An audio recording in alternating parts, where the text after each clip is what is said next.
Hello, and welcome to the Fostering Success Michigan webinar series, Getting to Know the Higher Education Consortium. My name is Maddie Day, and I'm the Director of Outreach and Training for the Center for Fostering Success at Western Michigan University. Before we get started, I'd like to say a special thank you to our funders, the Kresge Foundation, the Havermill Foundation, and Western Michigan University for their continued support of Fostering Success Michigan. Today's webinar is going to be focused on one of our Higher Education Consortium participants. As you can see, we have 17 campus-based support programs in the Fostering Success Michigan Higher Education Consortium. You can see their lovely logos here. We will talk about specifics of each campus support program through these webinars. However, it's important to know that all programs include at least one designated campus coach providing 24/7 life skills coaching, access to mentorship opportunities, either through campus mentors and usually faculty or staff, or community mentors that may focus on career or special interests and identities. We also have access to peer community building activities, connection to campus champions. These are staff across campuses that are in key departments such as financial aid, advising, and residence life. We also have access at all of our programs to advocacy and support for students on campus and in their communities. Most of our campuses participate in pre-college outreach and recruitment. And lastly, each campus will have some element of financial aid resources. You'll see that there's an asterisk with this financial aid resources, and that is primarily because all of the financial resources at each of the institutions looks different. And so we always want to make sure that people are looking at each individual program to best understand what financial resources might be available at that institution and how they might be different from other programs. Today, we would like to welcome the Seita Scholars Program from Western Michigan University. Hi, everyone. Hi. On the webinar with us, we have Ronica Hamilton, Director with the Seita Scholars Program, Keela Whitaker, Campus Coach with the Seita Scholars Program, and Giovanni, Seita Scholar at Western Michigan University. Thank you guys so much for joining us. Thank you for having us. So the first thing that we want to talk about with you all is the Seita Scholars Program eligibility requirements. And so as folks will see on the screen, we have some highlights of the eligibility requirements. However, could you speak to a little bit of the program eligibility and how you are able to identify students for the program and any of the common questions that come up around eligibility? Sure. So our students must meet the general admissions requirements for Western Michigan University. So once admitted through to Western, then we reach out to students to make them aware of our program and inquire upon their interest in receiving our support and scholarship. So in addition to students fitting the age criteria, as you have mentioned, they must be ETV or MET eligible. MET is the Michigan Education Trust Fostering Future Scholarship, where students must be actually 13, have been in foster care by the age of 13, on or after their 13th birthday. So those students also are eligible for our program. So a student may be MET eligible but not ETV eligible. They will still qualify for our program. Okay, that's really good to know. Thank you. Mm-hmm. And can you share just some other unique requirements and also resources that are available if a student doesn't meet the requirements or perhaps they're older than the 25-year-old age range? So another unique requirement for our program is students who may not actually be ETV or MET eligible, but their sibling was a Seita Scholar. So their sibling met the requirements and was a Seita Scholar, but maybe they were younger when they all went into foster care, et cetera. And so that's sort of our way of acknowledging legacy and family and so on. So a sibling that may not be ETV or MET eligible would also qualify for our program. And then also the students who may have applied too late and we may be full or maybe beyond the 25 years of age. We have what we call our extended support services, and our DHHS liaison supports that service. So she's here to just help students navigate, to understand some of the questions they may have, and to really be that central go-to person on campus that really understands and has experience working with students who've experienced foster care. Great. One question for clarification regarding the sibling eligibility requirement. Does the sibling that qualified for the Seita Scholars Program based on the traditional eligibility requirements, do they have to currently be attending the Seita Scholars Program for a younger sibling to qualify under the sibling requirement? Great clarification question. No, they do not. Their sibling just has had to participate in the Seita Scholars Program, but their sibling could have been a graduate, could be currently enrolled, could so they don't have to be currently here. That's not a requirement. Great. Thank you so much. And I think it's really helpful for people to know not only about the sibling caveat, because that's a really unique piece to the Seita Scholars Program, but also the extended support services. And, knowing that navigation support is there, I'm sure will be very helpful for folks. So now I'd love to hear a little bit about some Seita Scholars Program highlights, so specific to all of the amazing activities and events and resources that are available through the program. Okay, we have recently launched our new app with Facebook and Instagram. So we have our Seita Scholars Program on Facebook, and the goal is to post weekly highlights and of our students' accomplishments. And we also post the different events that the students attend. And the purpose of that is to give the community a general idea of what we do. We also highlight our GPS, which is graduation preparation seminars for those students who will be graduating within the next 18 months. They attend 5 different series based on several different life skills to prepare them for post-graduation. We also highlight our mentors and post different events that our students attend with mentors. We also discuss coach and student relationships on our Facebook and Instagram too. So our main goal is to aim towards our donors and also reach out to the community. We are looking for our future goal is to use the Facebook and Instagram and as a recruiting tool. We also want to eventually develop down the line an alumni group for our alums to reach out for research purposes and just also to touch base within the alumni community.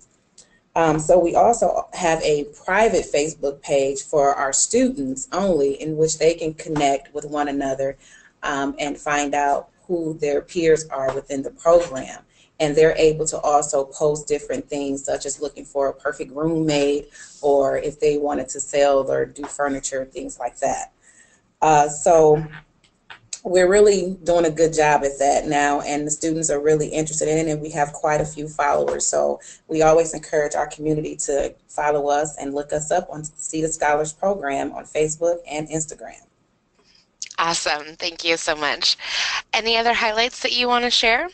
Yeah, we also have identity groups, which we have for our identity domain, and we have 4 of them, one of them being the Lady Butterflies, and that group is for those who identify as female.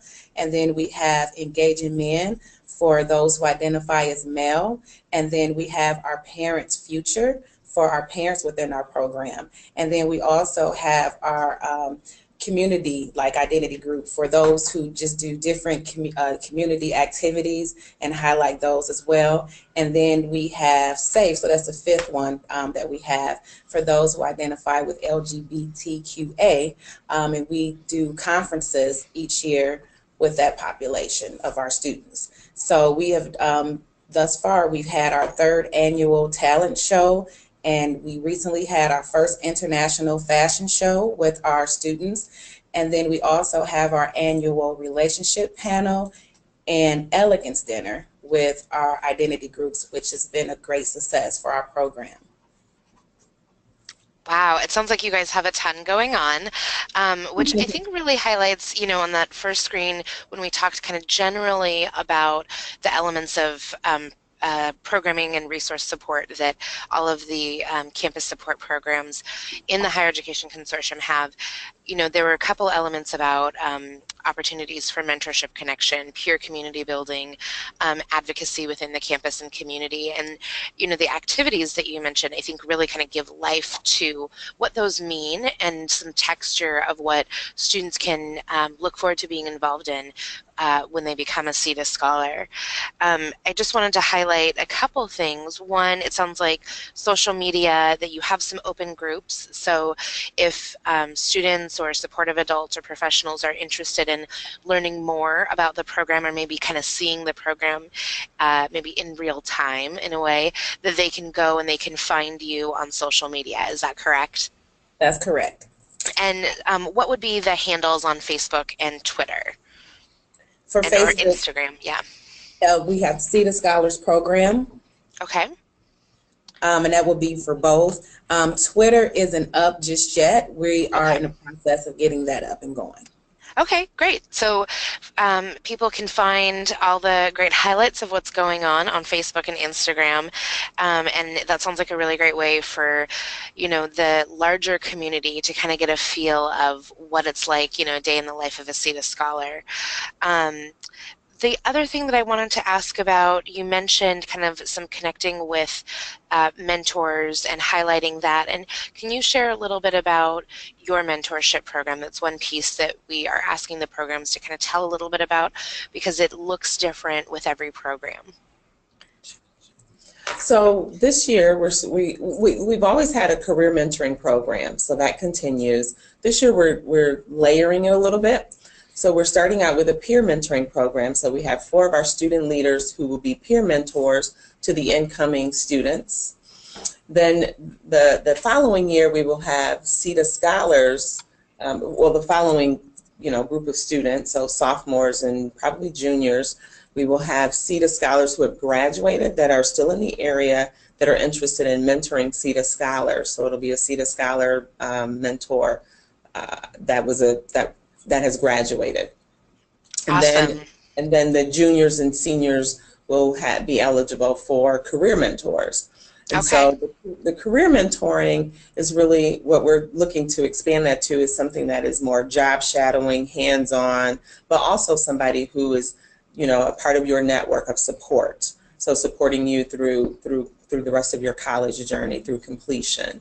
The peer mentors and the Seita Scholar mentors are folks that are here and doing it, and that can help you kind of navigate as well, paired with your campus coach really, but can maybe even take you to some of the resources on campus after hours, somebody that's your age and maybe you can relate to a little differently than you do your campus coach, that can help you answer questions or manage some of the difficult emotions that come up when you're in college, or in relationships when you're at college, or boundaries that may kind of come up with family back in your home community. So those are sort of the levels of mentoring that we're engaging in starting this year. Awesome. Thank you so much for adding some more information about that. I think it really helps for prospective students and, again, supportive adults and professionals that might be listening, just to have an idea of the kind of holistic support that students can have. And, one of the things that we didn't say is the Seita Scholars Program supports 150 students. And so having that opportunity to have some one-on-one interaction with other students probably helps to bring that community in a little bit closer for students that within a program of 150 may feel like, wow, there's so many people here. How do I even get to know all these people? So that's really, really great to know. So now we'd love to hear a little bit about, what's so special about Western Michigan University. There's lots of really cool things. I think anybody that follows sports, and particularly football, probably knows a lot about what's special at Western. But I think it's great for people to hear what students can expect from the larger campus experience. Sure. Do you want to talk to that? Yeah, I can go. Personally, I like the library here at Western Michigan University. The library building is very nice. Also, it has a lot of resources, good computers, a lot of books, obviously, and the people who work there are very helpful. So that's one thing. Also, walking around campus is very nice. They keep it clean throughout the summer. I enjoy walking on campus most of the time. People are very friendly. One thing that students can expect when they come here, they can meet people from all over the world and from different part of the United States as well. So it's a very diverse population of students, which I think that might be one of the best things that Western Michigan has. Nice. I will also add that another thing that's really special and unique about our campus is the partnership and the shared sort of commitment that our faculty and staff have in the Seita Scholars, every Seita Scholar. So in every office you visit on campus, you mentioned Seita Scholars, and there's just a very warmth, embracing acknowledgement of and support of Seita Scholars and the program and as a whole. So that is very unique about our campus as well. And I would like to add that we have an array of support from counseling services on campus. They provide group counseling with a different subject matters, and you also can receive one-on-one counseling, which is free to students on campus. There's also disability student services for students, and then we also have wonderful academic resource centers that they can learn how to manage their time properly, take tests, taking notes, and also professors provide office hours for students if they need that extra time after class is over. So I think that is really awesome and unique what our school offers here. Wonderful. Thank you so much for sharing those highlights. I think, Gio, you talking about kind of the libraries as spaces where you feel like they're friendly and supportive, places to kind of encourage your learning, and that, you feel very comfortable walking around campus, that there's a lot of diversity and people are very friendly. That helps give that picture of, that Western is a very inviting place to go, and Veronica and Keela, highlighting that the campus as a whole and then also individual departments have really embraced the Seita Scholars Program and the Seita Scholars themselves, and that's really a huge identity piece, not just within the program, but as a campus, to really support and serve students with experience in foster care well. So thank you so much.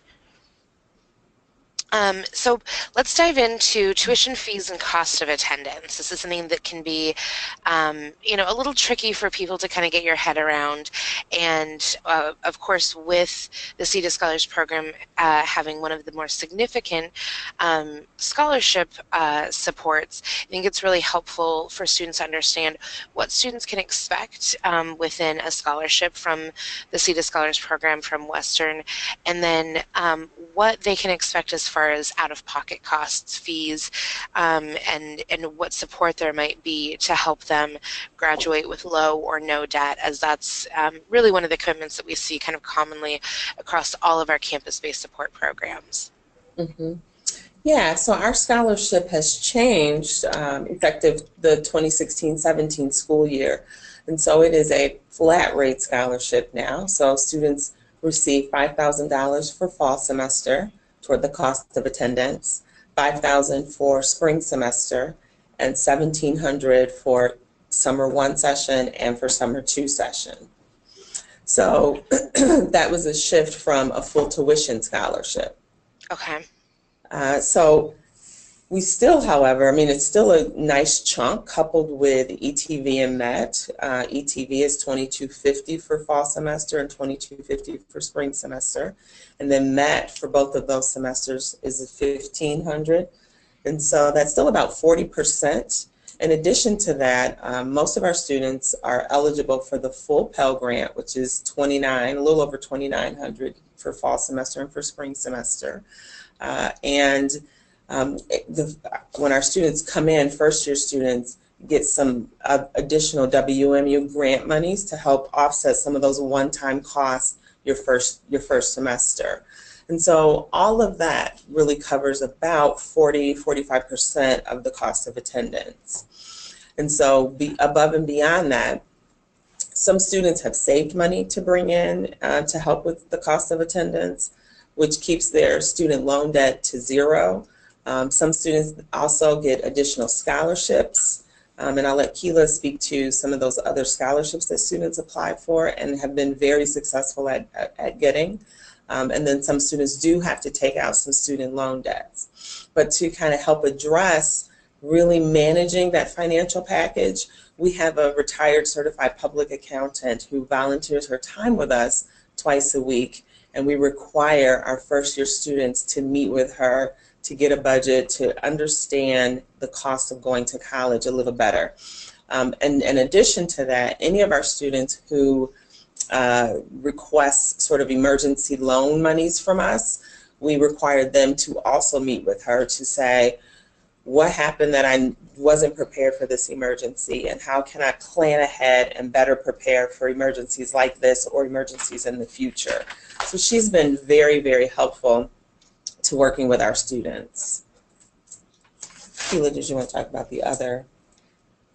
Okay, so we have some of our students who receive work study. So work study will allow them to receive $1,000 for fall and $1,000 for spring semester. So that's an additional $2,000 for the school year.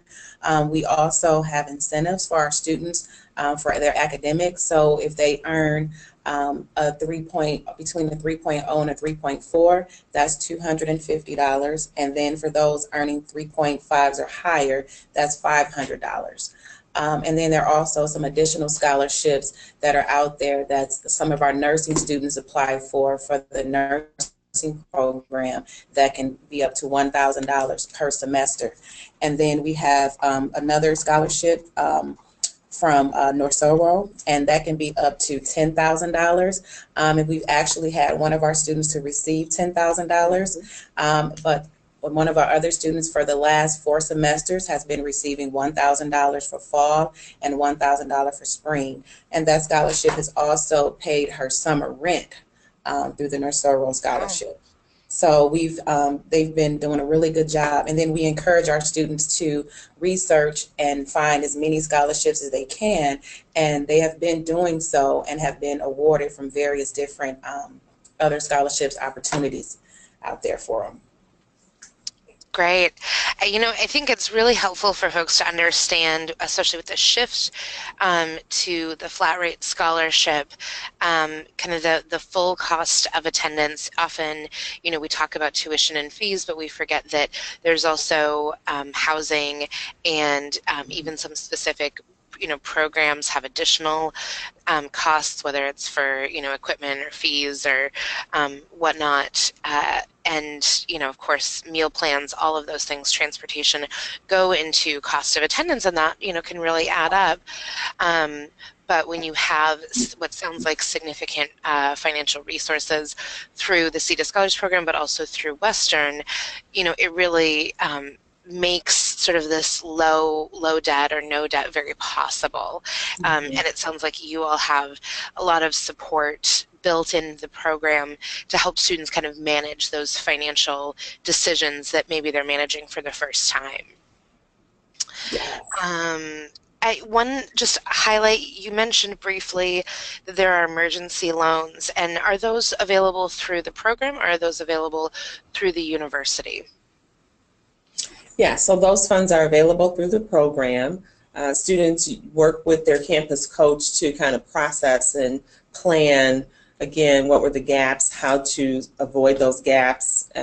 Do they need to meet with Nancy? How big is the gap? And then how much of the gap can the program support, either as an additional gift or on a loan basis?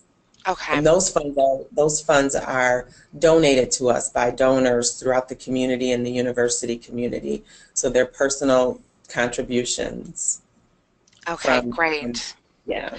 Yeah, and I think that, you know, for folks who are listening, that's where, again, understanding the different financial resources for every program is so key. So knowing that there is some availability for that emergency support that, you know, we know comes up, you know, whether it's you need new tires or a winter coat, or, you know, you had a medical bill that you weren't expecting. So it's great that you can offer that through the program, and then really, I think, phenomenal that you can back that up with direct support through your volunteer accountant. So our last slide here for you to kind of share a little bit about is, what are 3 things that we should know, the listening audience should know, about WMU and the Seita Scholars Program? So a couple of things I want to highlight, probably our academic. You know, when we talk about Seita Scholars, we're talking about scholars, right?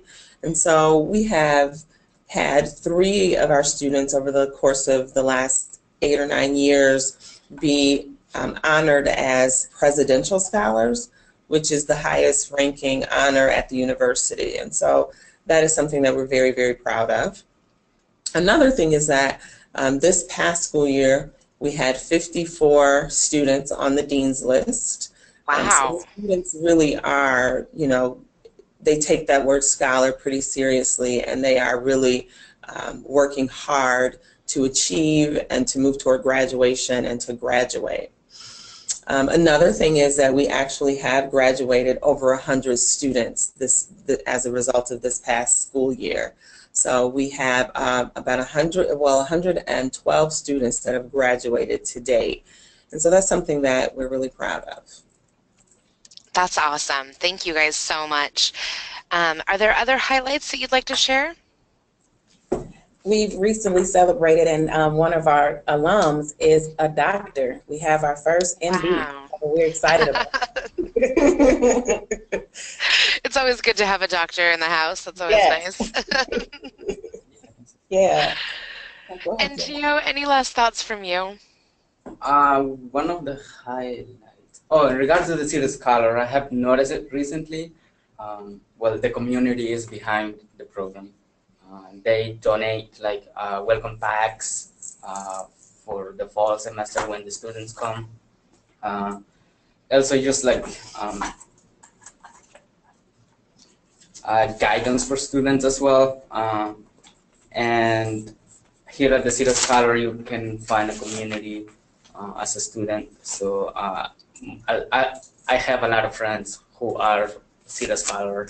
I met them through the program and things like that. So yeah, I think that's all I wanted to share. Awesome. Thank you all so much.